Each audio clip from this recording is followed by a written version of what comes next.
A faint signal hums across the emptiness of space, a whisper from the void that shouldn't exist. Scientists at observatories around the world freeze as their screens flicker with the same impossible message, repeating like a heartbeat from the dark. The experiment was Earth. And it succeeded. No origin point, no explanation, just those 6 words pulsing through the cosmos as if the universe itself were announcing a secret we were never meant to hear. Governments lock down the discovery, scrambling to decode its meaning, but the truth slips through their fingers because this isn't just a message. It's an invitation to a revelation buried so deep in human history, it rewrites everything we thought we knew about our place in the stars. Imagine waking up one day to learn your entire life was part of something far larger, something you were never told, never asked about, but designed for. That's the weight crashing onto humanity's shoulders as the brightest minds on the planet are summoned in secrecy, handed fragments of data that don't make sense.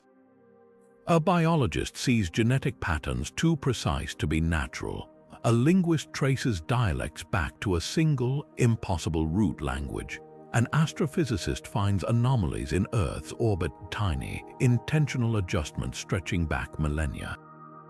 Piece by piece, the puzzle forms. We weren't just born here, we were placed, cultivated, tested, and now whoever or whatever ran the experiment is finally calling in the results.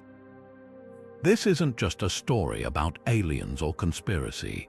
It's about the moment humanity looks in the mirror and realizes the reflection isn't what we expected. The transmission isn't just a message, it's a key unlocking doors to questions we stopped asking centuries ago.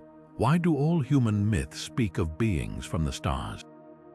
Why does every culture, no matter how isolated, share the same obsession with the sky? What if the answer was never out there but inside us all along? Strap in. By the time this journey ends, you won't see the world or yourselves the same way again. The decoded signal burns like a beacon in their minds, seared into every screen in the research bunker. Coordinates etched with impossible precision, leading to a structure buried beneath Antarctica's ice. Dr. Chen's voice is barely a whisper as she touches the glowing numbers. This isn't just data, it's a trail. The team exchanges glances, the air thick with a realization none of them want to voice first. Whoever or whatever sent the message knew humanity would reach this exact moment. Knew we'd be ready. The facility isn't just hidden, it's waiting. Preparations begin in hushed urgency. Survival gear is packed, satellite feeds hacked to conceal their route, while in shadowed corners of the world others move too. Whispers of black-budget projects surface, men in unmarked uniforms diverting supplies, scientists vanishing from their labs overnight. Someone else has pieced together the same coordinates, and they're not coming for answers. They're coming to erase them. The journey south is a gauntlet of close calls, a sabotaged plane engine, a distress call from a rival team that cuts off mid-sentence. And always that signal pulsing in their headsets like a second heartbeat, growing stronger with every mile. By the time they reach the ice sheets, the facility's outline is visible from the air, a geometric wound in the snow, too symmetrical, too alien. The doors aren't locked, they're keyed to something deeper than fingerprints or codes. As the team steps inside, the walls hum to life, responding to something in their very DNA. The experiment wasn't just about Earth, it was about us, and now the architects want their final results delivered in person. The wind howls like a warning as the team's boots crunch onto Antarctic ice, a sound swallowed by the vast, unnatural silence.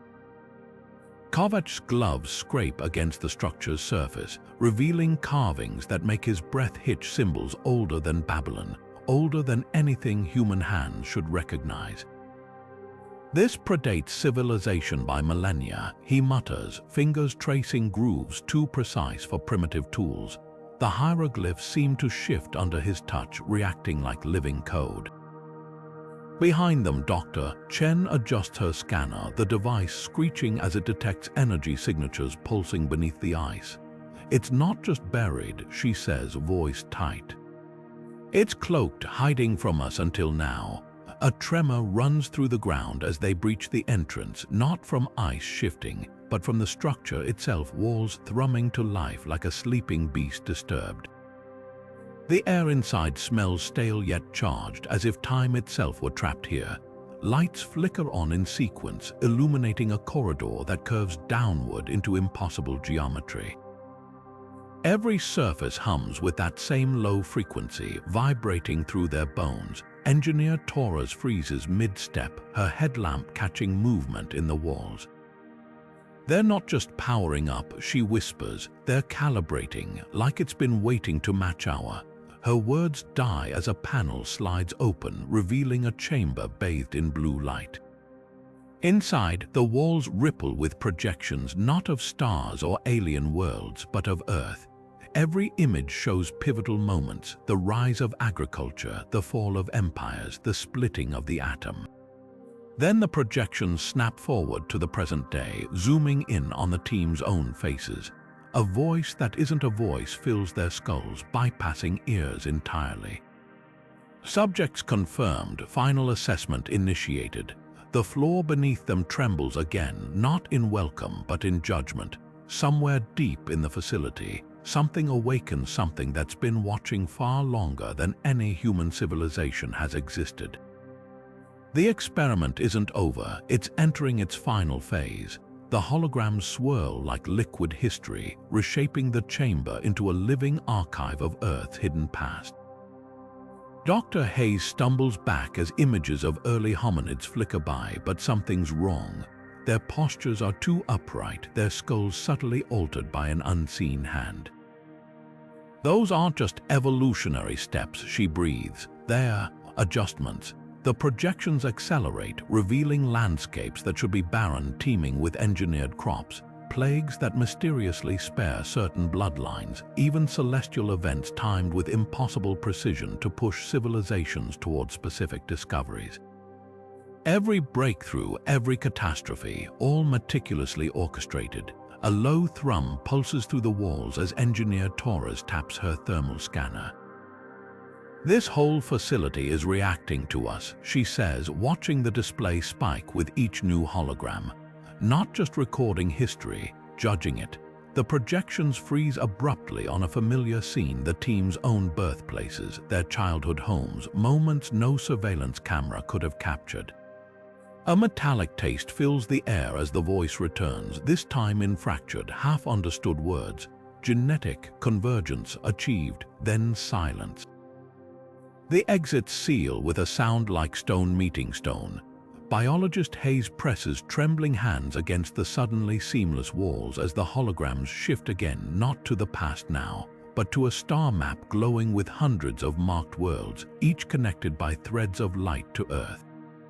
At the center, a single pulsing node, their exact coordinates beneath the ice. Not just an experiment, whispers Kovac, a network. The realization hits harder than the Antarctic cold. Whatever created this place didn't just tamper with humanity's past. They've been preparing us for something far larger, and the final test begins the moment the team realizes they're not the observers here.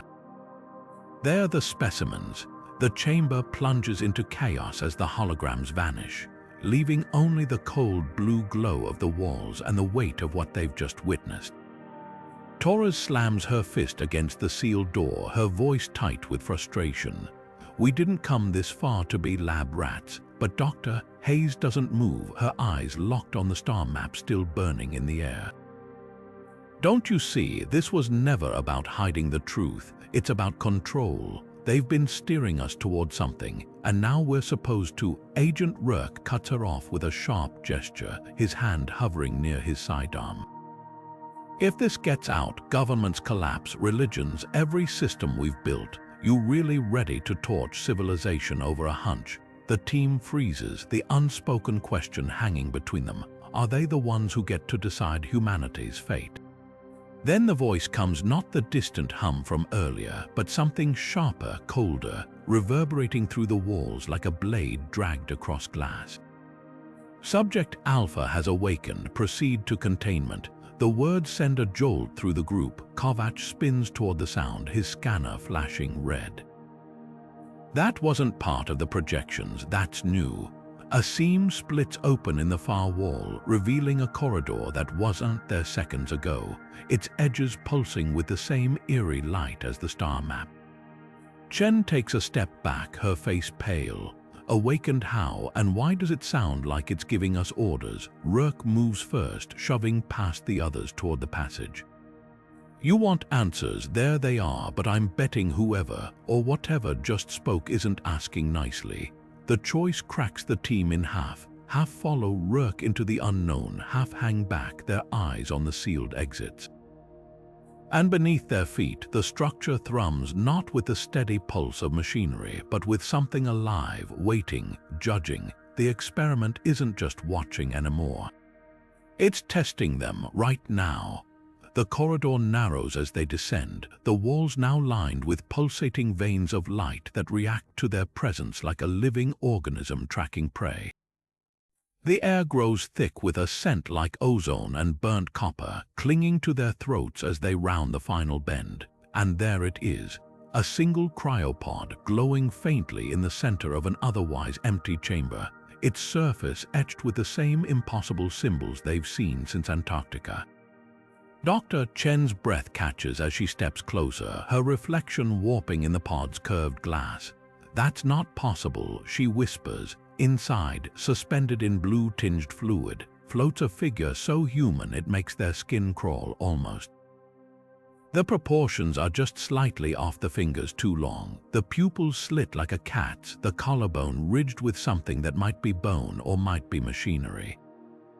The pod hisses before anyone can react, vents spewing vapor as seals disengage with a sound like cracking ice. The figure's eyes snap open, not the slow awakening of someone frozen, but instant predatory awareness. It speaks before its lungs should have drawn breath, the words shaped by vocal cords that shouldn't exist. You were designed to surpass us. The voice is layered, echoing as if three people are speaking through one throat. Now prove it. Agent Rourke has his sidearm drawn in a flash, but the being doesn't flinch. It tilts its head, studying the gun like a parent amused by a child's toy. Violence was never the variable, it says, stepping forward on bare feet that leave faintly luminous prints on the floor. Adaptation was ingenuity. The will to reach beyond your programming. Its gaze locks onto Dr. Hayes, and she staggers back as if struck, because in that instant she understands. The facility, the transmissions, the entire history of humanity nudged toward certain discoveries. They weren't being tested to see if they'd obey. They were being tested to see if they'd rebel. The being spreads its hands, and the chamber shudders, not from machinery this time, but from the sheer force of holograms erupting around them. Cities rise and fall in seconds, wars flare and vanish, 1,000 branching timelines flickering past. Every failed iteration is here, it murmurs as the images accelerate. Every world where subjects followed the path too perfectly, where they never asked why.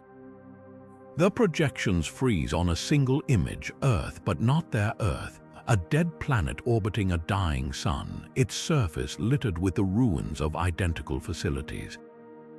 Compliance is extinction, the being says, then it smiles, and the expression is entirely, terrifyingly human. So, will you break the experiment? Or break yourselves? The choice hangs like a guillotine, because the real question isn't whether they'll act, it's whether anything they do could ever be truly free. Or if every rebellion, every desperate leap into the unknown was just another line in the architect's script. The walls hum louder, the star map pulsing like a heartbeat. Waiting, always waiting. Eleth's words hang in the air like a blade balanced on its edge. The team stares, caught between disbelief and a creeping, bone-deep certainty that this impossible truth is why they were drawn here. Agent Rourke's grip on his sidearm tightens, but Dr. Hayes steps forward, her voice steadier than she feels. A controlled environment, you're saying every war, every invention, every time we clawed our way back from the brink, that was just data to you. Elith's smile doesn't waver. Its two long fingers trace the air, conjuring holograms of Earth's darkest moments, plagues, revolutions, nuclear fire. Not just data, stress tests, evolution requires pressure. The images shift: a child discovering fire, a physicist splitting the atom, a painter capturing the cosmos on canvas. Your species has a unique trait. You break, and then you rebuild yourselves sharper, stronger. We needed to see how far that could go. Kovach's laugh is raw, disbelieving. So we're just lab rats in some cosmic experiment. Lab rats. Elith tilts its head, the slit pupils thinning. No, you are the scalpel. The holograms dissolve into a starscape, but this one is wrong. Galaxies smeared like paint, stars guttering out mid-pulse. Our creators built this universe. Now it's dying, the laws unravel. And you, the projection zooms in on Earth, on the team's own faces. You rewrite rules. You imagine impossibilities and then make them real. Chen's breath catches. That's why the signal came now. Something's changed. Elith's voice drops, layered tones merging into something almost mournful. The collapse accelerates. We have no more time for gentle observation. The chamber shudders, walls peeling back to reveal a vault, 100 more parts, all empty. Other test worlds failed. They obeyed. They stagnated you. Its gaze locks onto haze. You burned your own crops to survive winter. You turned weapons into tools. You looked at the stars and asked, what if instead of why me? A cold realization settles over the team. The experiment was never about control. It was about chaos, about finding the one species mad enough, brilliant enough, to stare into the abyss and demand it blink first. Rourke's gun clatters to the floor. So what now? You recruit us to save reality. Elith's grin is all teeth. No, you save it yourselves or you die trying. That's always been the point. The walls dissolve into starfire and the choice isn't theoretical anymore. It's written in the light screaming through the facility, in the hum of ancient systems waking for one final, desperate gamble. The experiment's over, the real test begins. The star map erupts around them, not as static projections this time, but as a living tide of fire. Entire galaxies consumed by a wave of darkness that fractures light itself. Elith's voice cuts through the chaos, each word measured, deliberate. The experiment succeeded. Humanity adapts faster than any species we've seeded across 12,000 worlds. The holographic annihilation pauses just beyond the edges of Earth's solar system, close enough to count the seconds before impact. Now you must lead the resistance. Rourke barks a laugh, ragged at the edges, or die trying, real inspiring sales pitch, but his fingers twitch toward the discarded gun, betraying the joke. Chen steps into the starlight, her silhouette flickering as the destruction looms behind her. You said other worlds failed. What happened to them? Elith doesn't blink. Gone, not just dead, unwritten, their atoms scattered before the wave like dust. The hologram shifts, showing civilizations frozen in glass, forests petrified mid-growth, oceans evaporated into perfect geometric scars. Compliance is elegant, predictable, and utterly useless against what comes. Torres squints at the map, her engineer's mind catching what the others miss. That's not just destruction, it's rewriting the rules. She points to a planet caught mid-disintegration, its fragments hanging in space like paused rain. Physics doesn't break that way unless something is reshaping reality itself. Elith finishes. Its two long fingers twitch, and suddenly the team feels it. A pressure in their skulls, a whisper of equations that shouldn't make sense but do. The gift they've been given, the curse. Hayes staggers, clutching her head as the knowledge floods in. You didn't just tweak our evolution, you hardwired us to see outside the system. The realization hits like ice. We're not the resistance, we're the loophole. Above them, the holographic doom resumes its march. Elith's final words are barely audible over the roar of collapsing stars. Run, fight, create. Do what you've always done, break the rules so completely, even oblivion hesitates. The chamber doors blast open, not into Antarctic cold, but into a corridor of searing light. And for the first time, the team understands the true experiment wasn't survival. It was defiance, the kind that bends universes. The debate erupts like a live wire, Hayes slamming her palm against the cryopod's glass, her voice cracking. You expect us to believe entire universes hinge on human stubbornness. Elith doesn't blink. Not stubbornness, creative disobedience. Rourke's already backing toward the door, barking orders no one follows.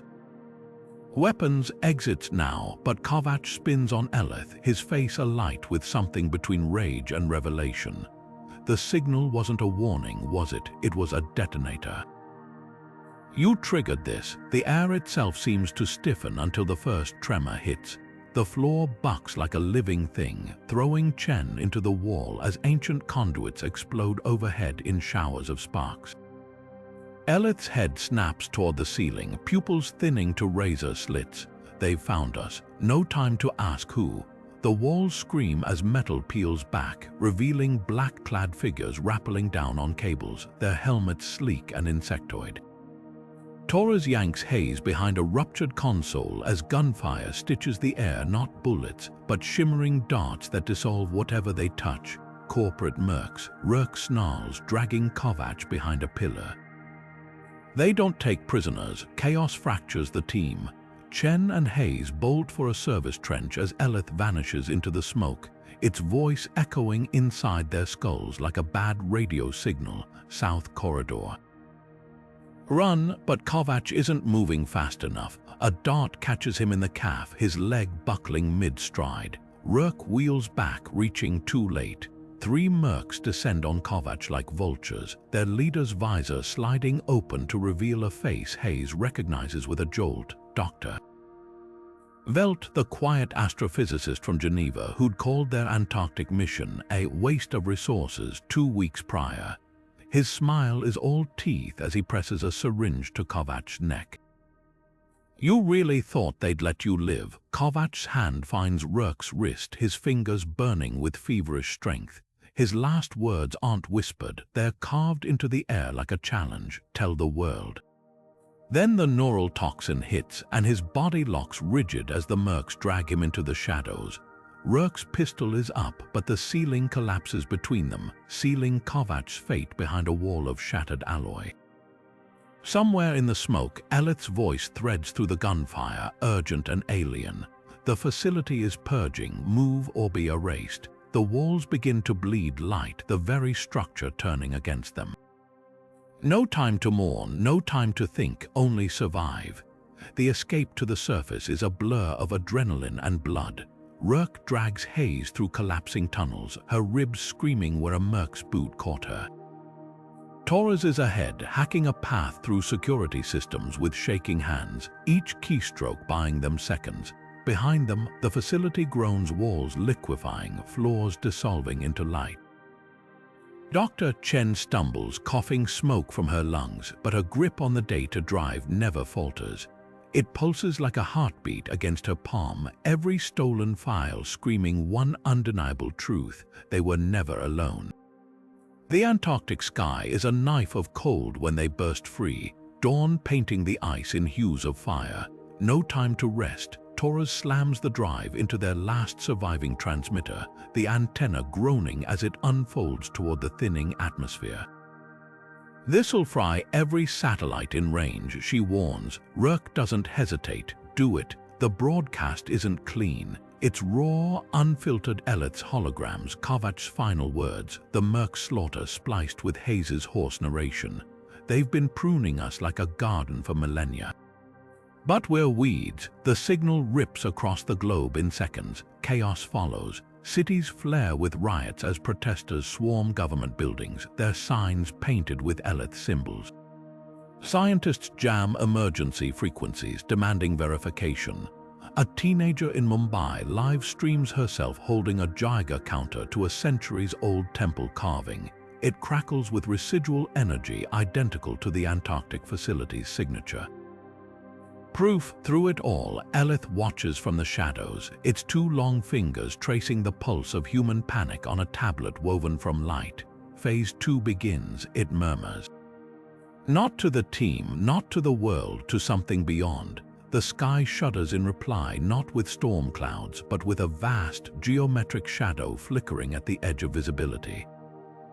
The architects aren't just observing anymore, they're coming, and humanity's final test isn't whether they'll fight, it's whether they'll do it together.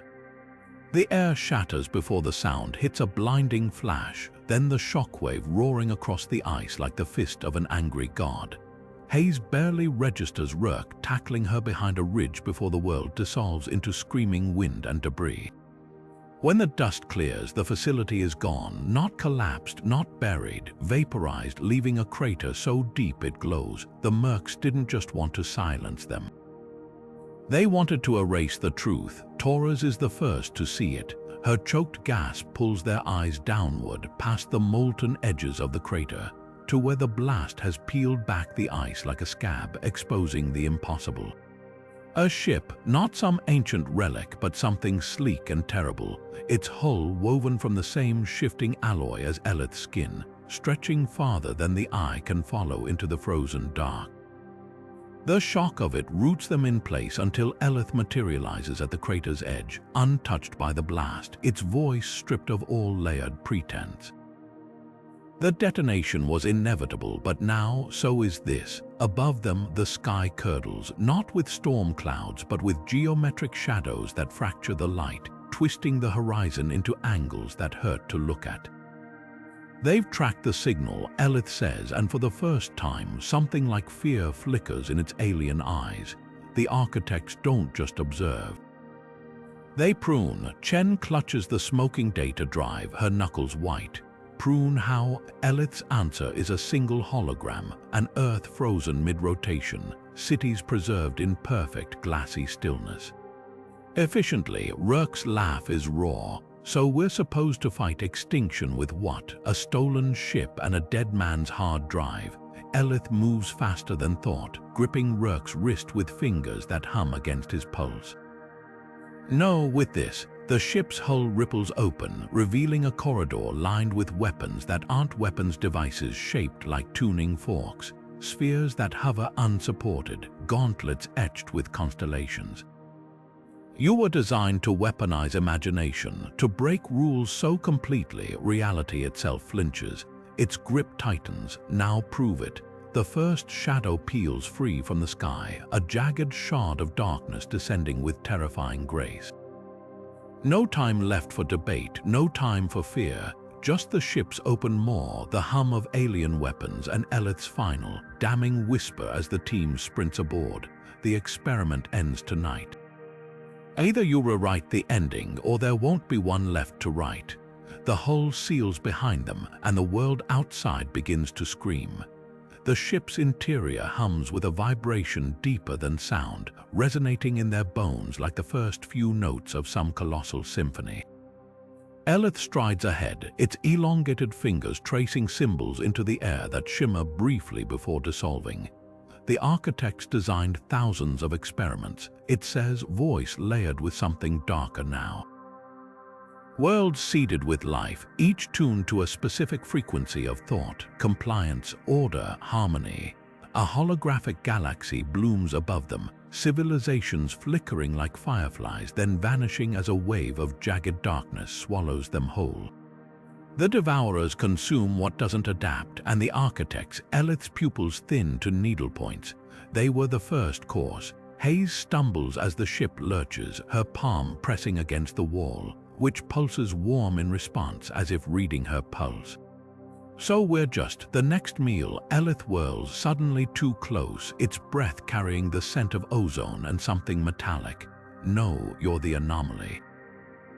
The hologram shifts, zooming in on Earth, where human history plays out in rapid flashes. Wars, yes, but also art painted in caves by torchlight, equations scribbled on napkins, a child's laughter echoing in a bombed-out street. Every other species followed their programming, built utopias, achieved perfect balance. the projection fractures showing those same utopias crumbling as the Devourers seep through, unstoppable. You burned your own cities to stay free. You split atoms to see if you could. You looked at gods and said, "Try me." Taurus grips one of the tuning fork devices, its prongs vibrating at a frequency that makes her teeth ache. Okay, but how does that help us now? Elith's laughter is a static burst, raw and unfiltered. The Devourers thrive on predictability. They unravel systems, physics, time, logic. But it taps its temple, the gesture eerily human. You imagine weapons that shouldn't work, tactics that defy reason. You don't just break rules, you rewrite them mid-fight. The ship shudders as the first Devourer tendril scrapes against the hull, a sound like glass on bone that terrifies them. Rourke hefts a gauntlet studded with constellations, his jaw set. "So we're the cockroaches in the apocalypse." Wrong. Elith's voice drops to a whisper. "You're the fire." The walls scream as reality itself peels back outside, but inside the ship, the team's hands close around weapons they don't yet understand, tools forged for minds unshackled by the possible. The experiment's final lesson isn't survival, it's audacity, and humanity's about to give a masterclass. The first tendril of the Devourer strikes New York at dawn, not with fire or force, but with a sickening unraveling.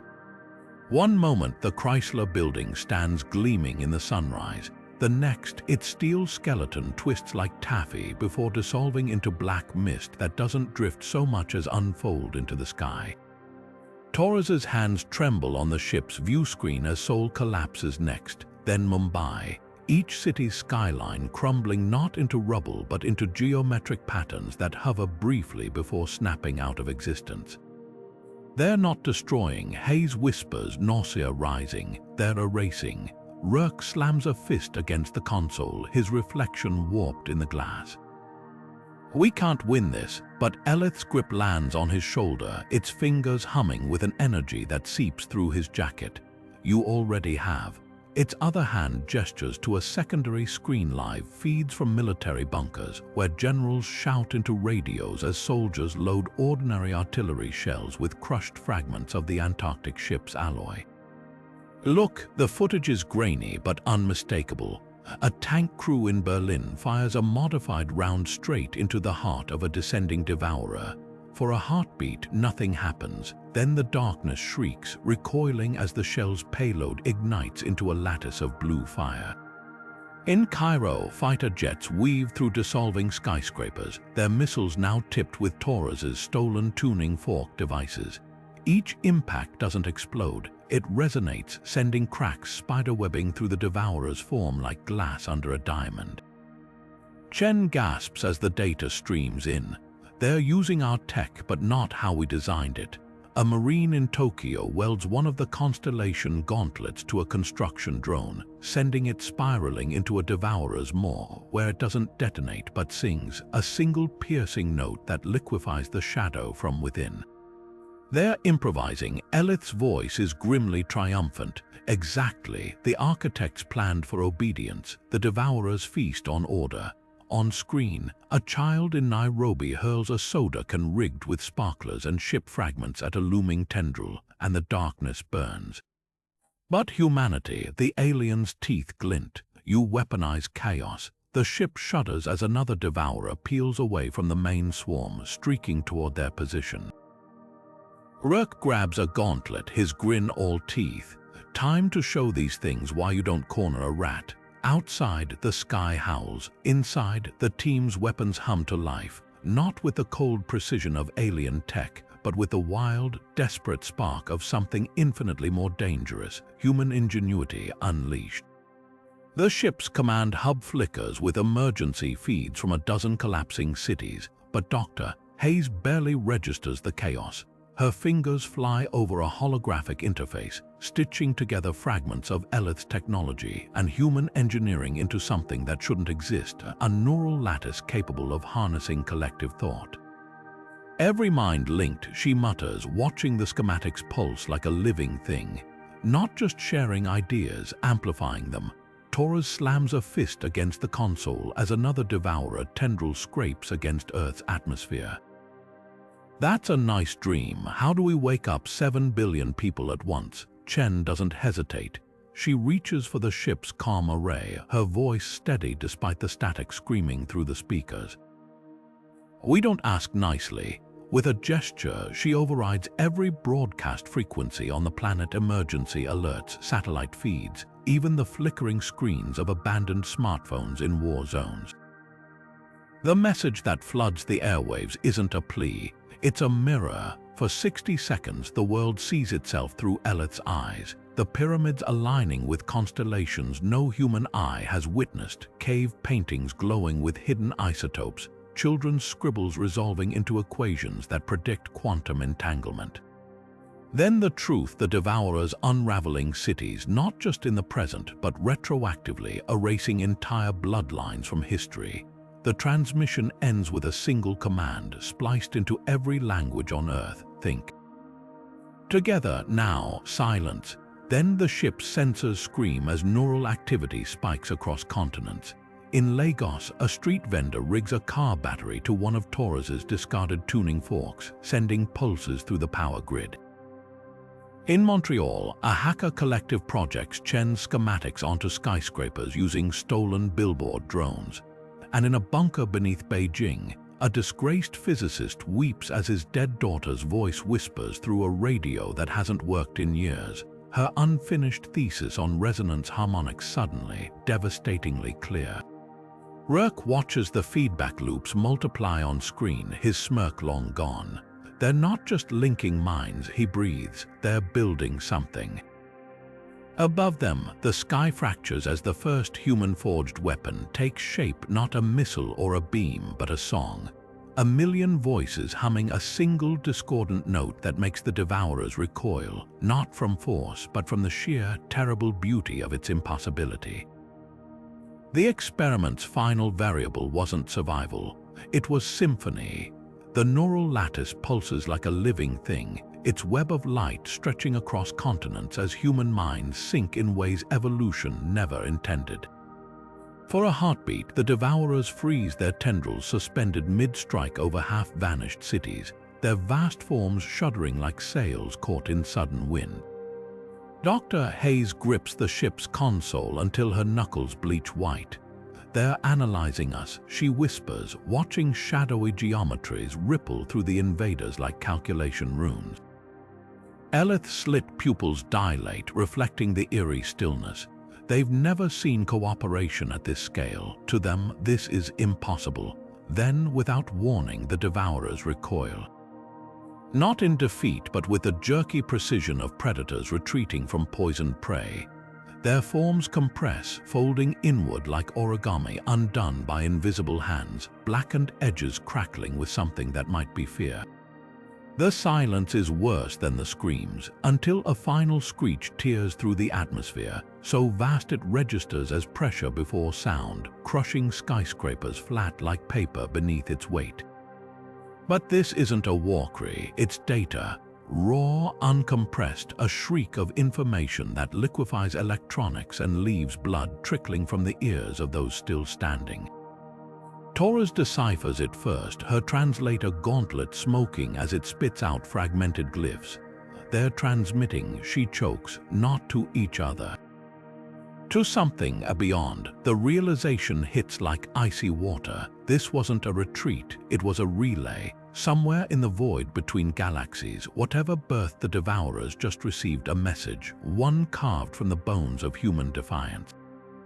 Elith's hands tremble for the first time, its voice stripped of all layered tones. "You misunderstand, they weren't attacking." The holograms shift, revealing the swarm's true path, not random destruction, but a spiral tightening toward one point, the Antarctic ship.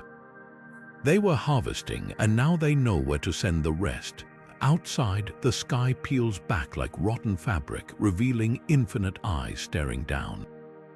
The experiment's final test begins, not for survival, for what comes after.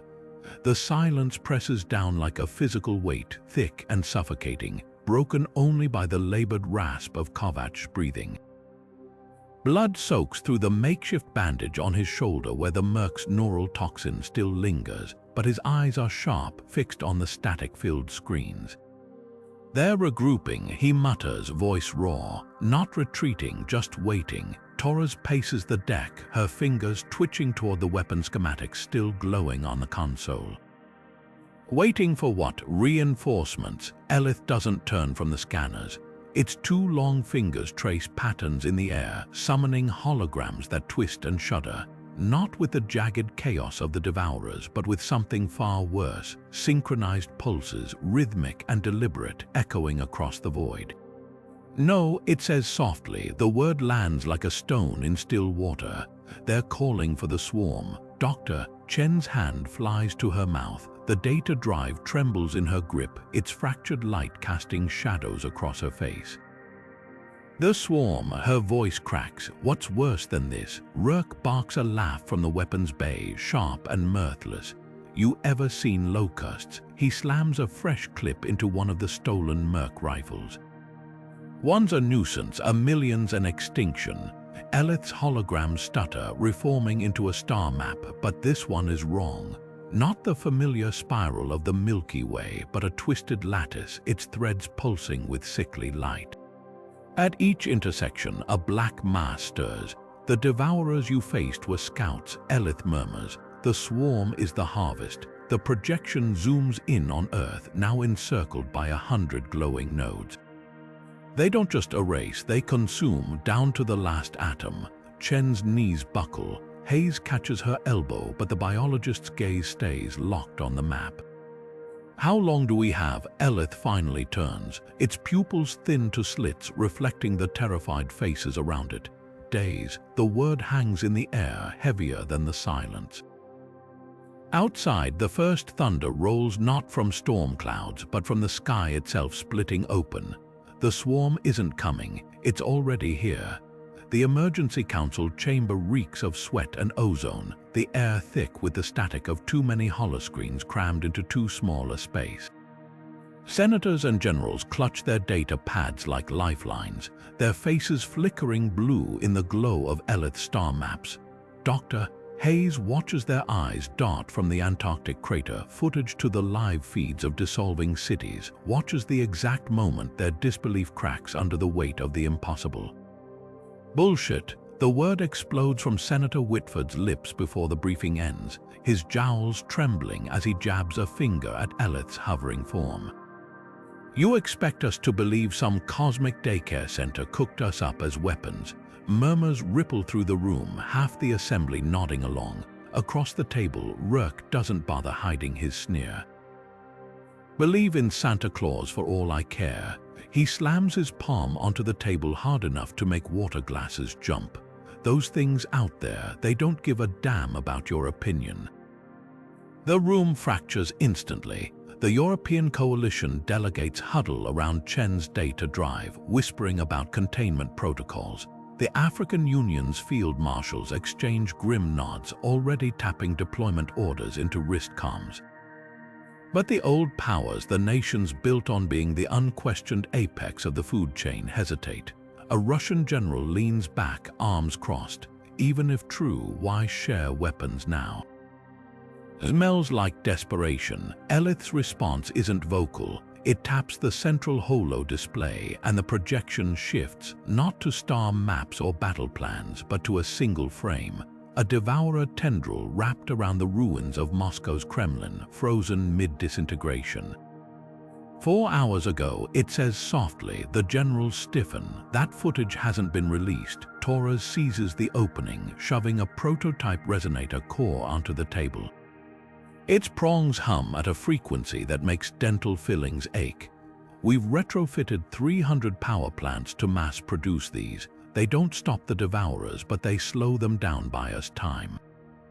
Whitford scoffs. To do what? Build more toys? This time Hayes answers. She doesn't raise her voice, doesn't need to. To wake people up. Every human brain's wired to interface with their tech. We just never knew how to listen. She nods to Elith, and the holograms dissolve into a global heat map pulsing with neural activity. They're already linking, not through speeches or orders. Through something deeper, for the first time, silence isn't filled with arguments. The Chinese delegation's AI whispers translations too fast for human ears. A junior NATO aide vomits quietly into a potted plant, and in the back, unnoticed, a Ghanaian tech lieutenant begins humming. The same dissonant chord pattern that cracked a devourer over Accra.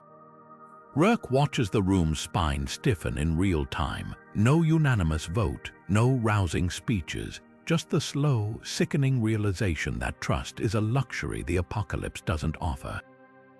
He smirks as the first orders are barked, not in unison but in overlapping snarls. The alliance isn't pretty, it isn't fair, but it's alive, and for now that'll have to be enough. Outside, the wind carries the scent of burning circuitry. Somewhere over the Pacific, the sky begins to scream. The air in the ship's command hub hums with static, not from the dying systems, but from the sheer density of desperate voices flooding every frequency. Elith's form flickers like a dying hologram, its usually fluid movements now rigid, strained. The swarm doesn't just consume matter, it says, voice stuttering between layers. It feeds on coherence, on certainty. A devourer's shriek vibrates through the hull, shaking loose a rain of sparks. Fear is their perfect fuel, ordered. Predictable, Hayes doesn't look up from the console, her fingers flying over the controls. Then we starve them. The idea isn't a whisper, it's a detonation. Around her, the team freezes. Rourke's grip tightens on his rifle. Torres's eyes dart to the weapon schematics scattered across the floor. But Chen is already moving, snatching up a cracked tablet, her hands trembling not with fear now, with realization. Not with bullets, she breathes, with stories. The broadcast begins in pieces. A grainy cell phone video from Jakarta, a grandmother leading children through the wreckage of a school, singing. A firefighter in Mexico City cradling a dog pulled from rubble, both covered in ash, both alive. A teenager in Oslo strapping Elith's tech to a violin, playing a melody that makes the nearest devourer flinch like it's been scalded. The images are raw, unpolished, bleeding into each other with no narration, no grand speech, just proof. Humanity's oldest weapon against the dark, the refusal to kneel. The effect isn't instant, it's subtler. A tendril recoiling mid-strike over Nairobi, its edge fraying like torn fabric. A devourer over Shanghai hesitating, its form shuddering as the cacophony of 1,000 defiant voices laughing, shouting, singing washes over it. The swarm's advance doesn't halt, it stumbles. Elith's pupils widen, reflecting the flickering feeds. You're weaponizing irrationality. The word isn't an insult. It's awe. Rourke barks a laugh, half disbelieving, as a devourer peels away from Tokyo's skyline, its mass unraveling at the edges like smoke in wind. No, we're giving them indigestion. The console lights up with incoming data not from satellites or sensors, but from people. A farmer in Saskatchewan jury rigging a tractor engine to pulse resonator frequencies. A subway tunnel in Berlin where survivors chant in time with the trembling walls. The signals aren't coordinated, they're chaotic, beautiful, and against all logic, against all the architect's meticulously calculated models of human behavior, they're working. Chen exhales, her breath fogging the cracked screen. It's not hope, she murmurs, it's stubbornness. Outside, the sky shudders not with the swarm's hunger now, but with something new. Something alive. The experiment's final lesson is simple. You can't erase what refuses to be defined. The sky tears open with a sound like the universe screaming, and the swarm pours through, not ships, not creatures, but a living darkness that devours light itself. Cities already battered by the devourers now face something worse. A tidal wave of nothingness that erases everything it touches, not just from the present, but from memory. Satellite feeds show continents going dark, not from power failure, but from ceasing to have ever existed at all. Kovach's voice crackles over the comms, raw with static and something worse, desperation. We're holding the line in Sydney, but these things don't bleed. On screen, the last defenders fire salvos of resonator pulses into the advancing void, their weapons flaring blue before being swallowed without a trace. The losses scroll across the tactical display too fast to process. Jakarta gone, Mumbai crumbling, Berlin's last stand flickering out like a candle in a hurricane. Haze grips the console until her fingers ache. We're not just losing ground, we're losing history.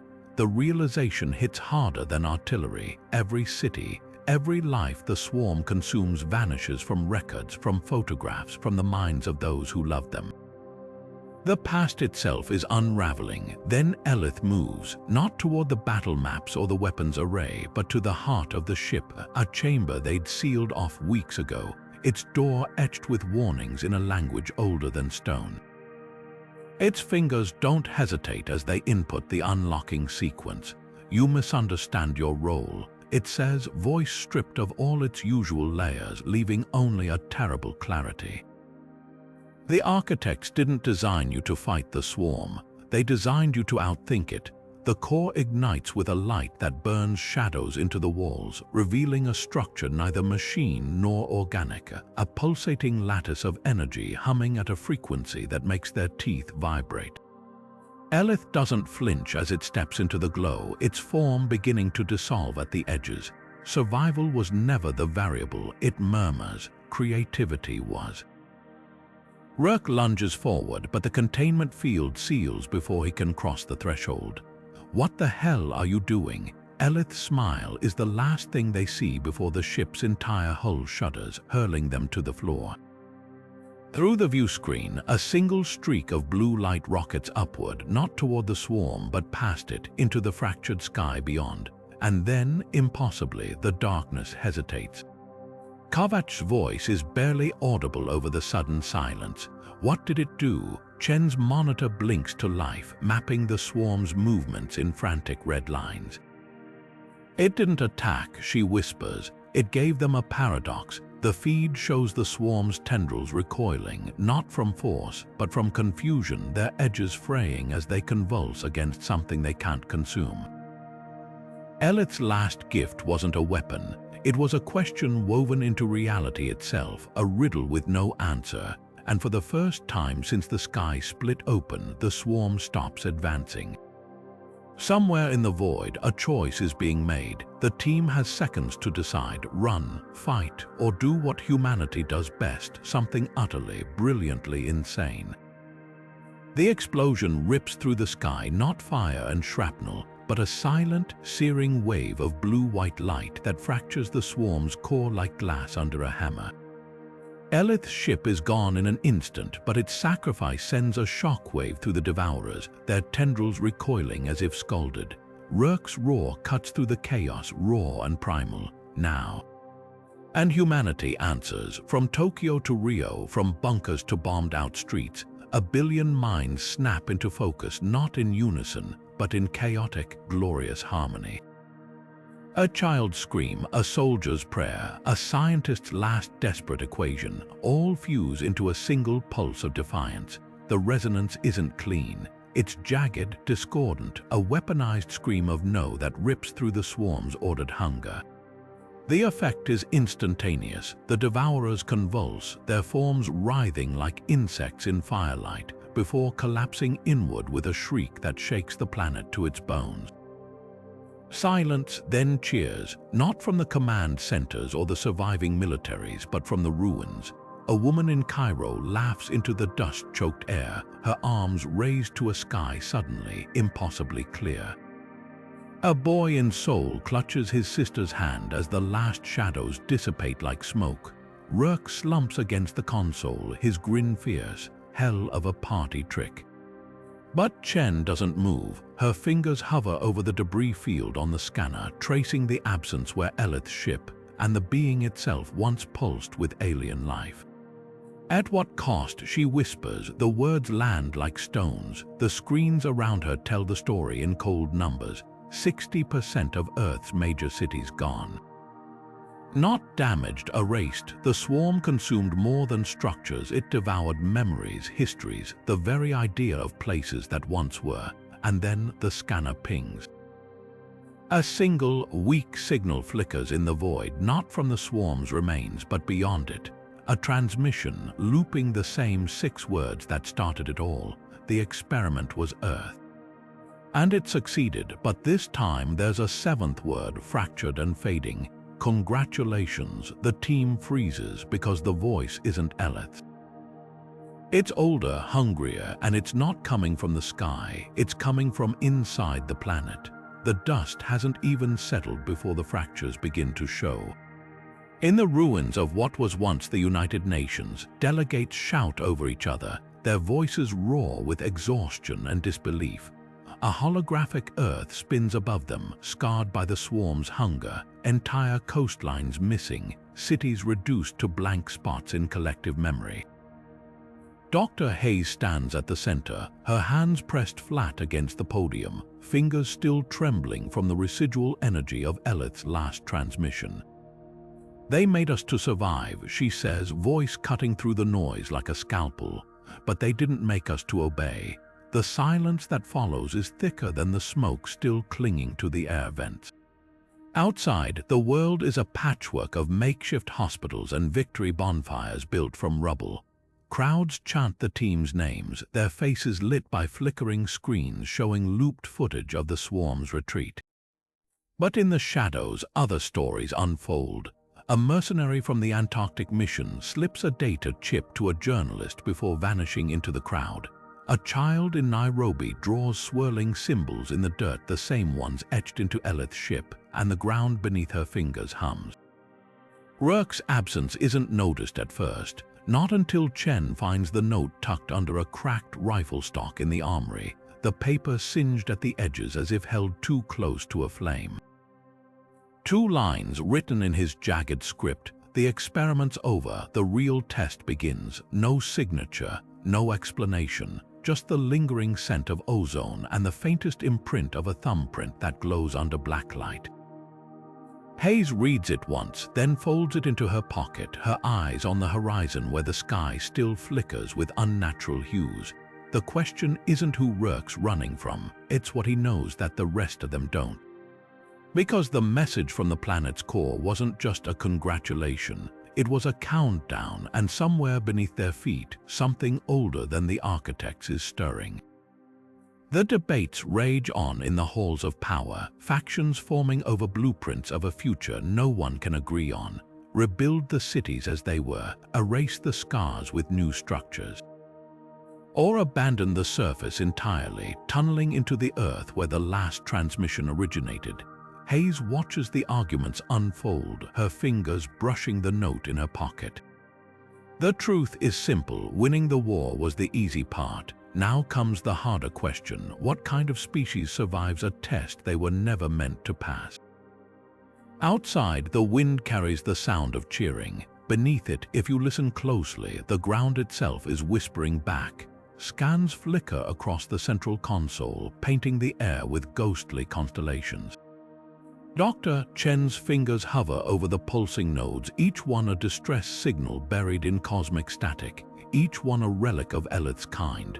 "They're out there," she murmurs, tracing the jagged patterns. Not just ruins, survivors. The weight of it presses down on the command hub, not just guilt, but something sharper. A debt written in starlight. Kovach's boots clang against the grated floor as he strides in, tossing a wrench from hand to hand.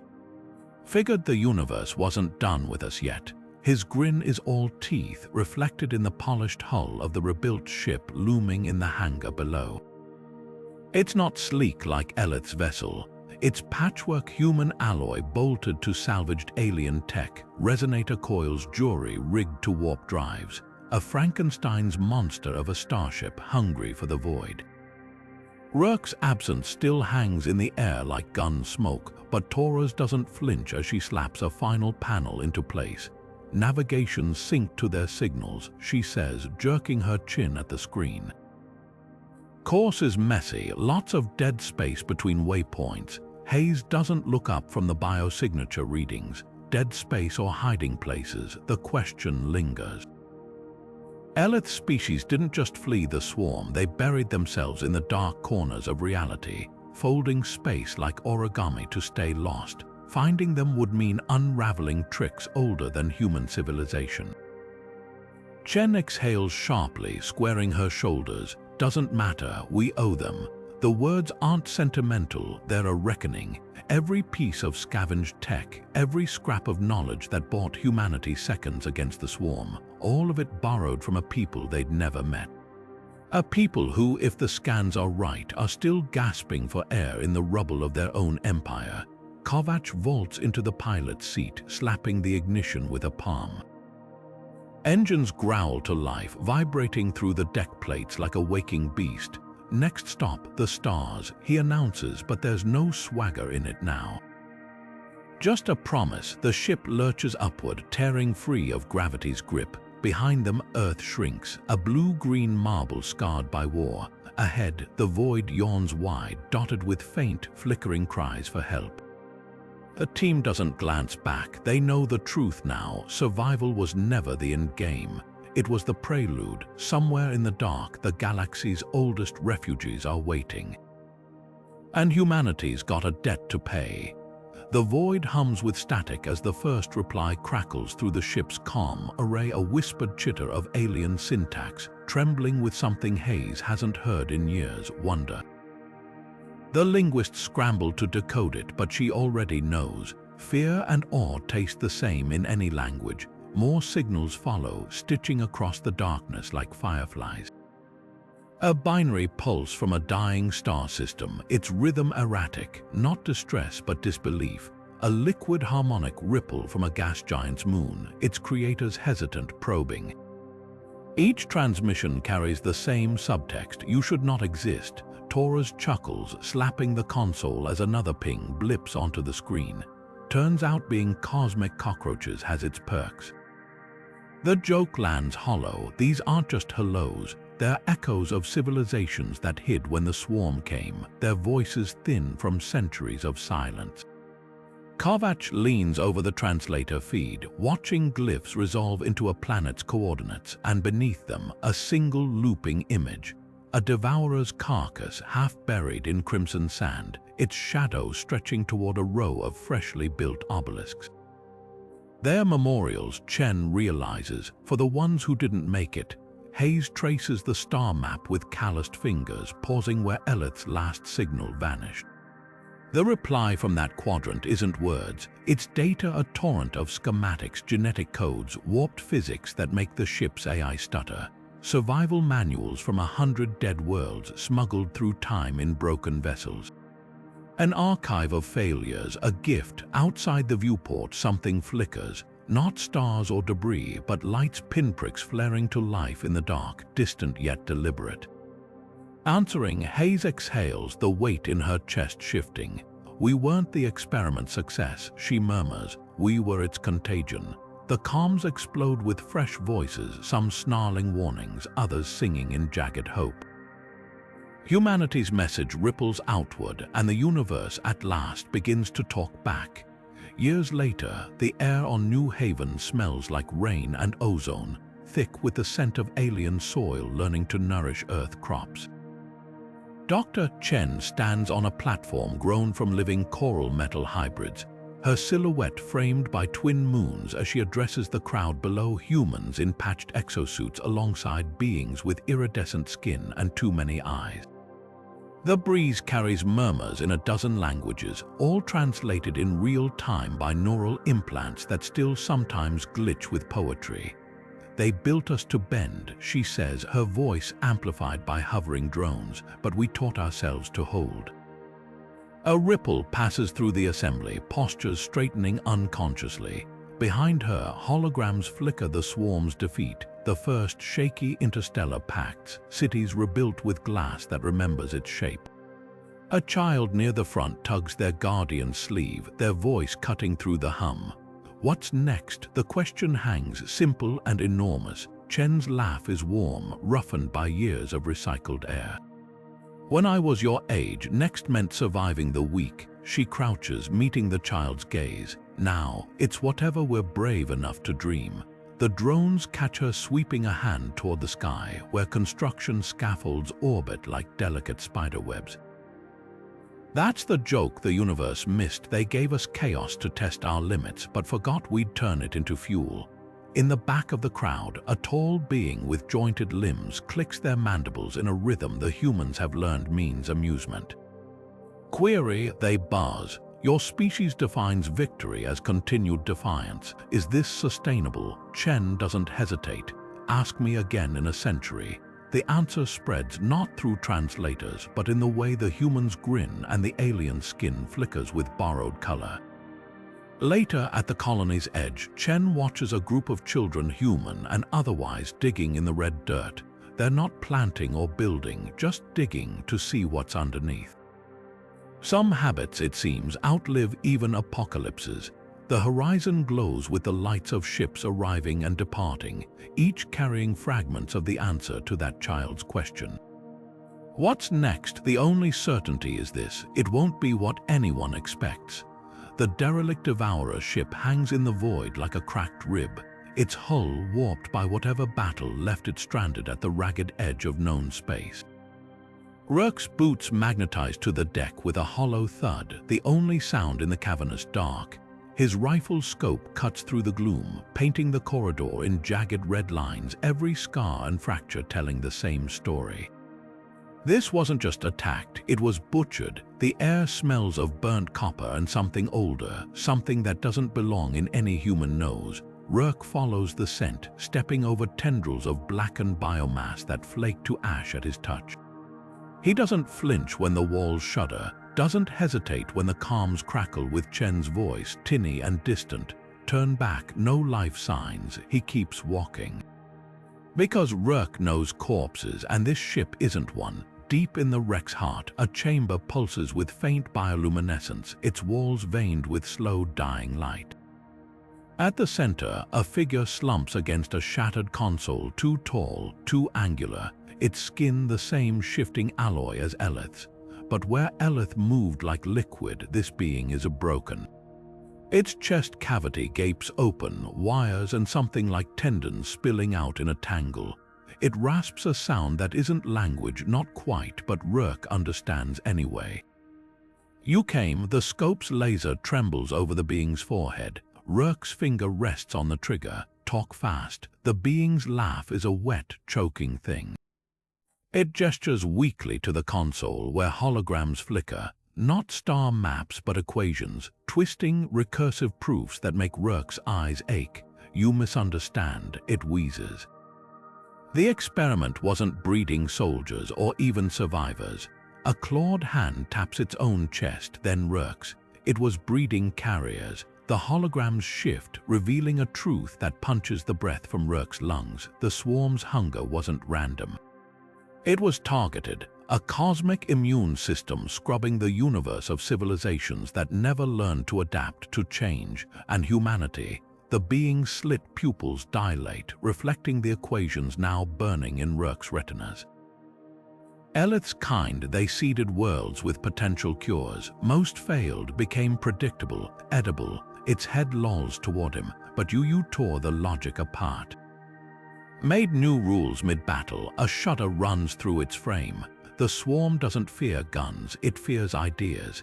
Outside, the derelict groans as Chen's voice returns, urgent. Rourke, we're reading movement. He doesn't hear the rest.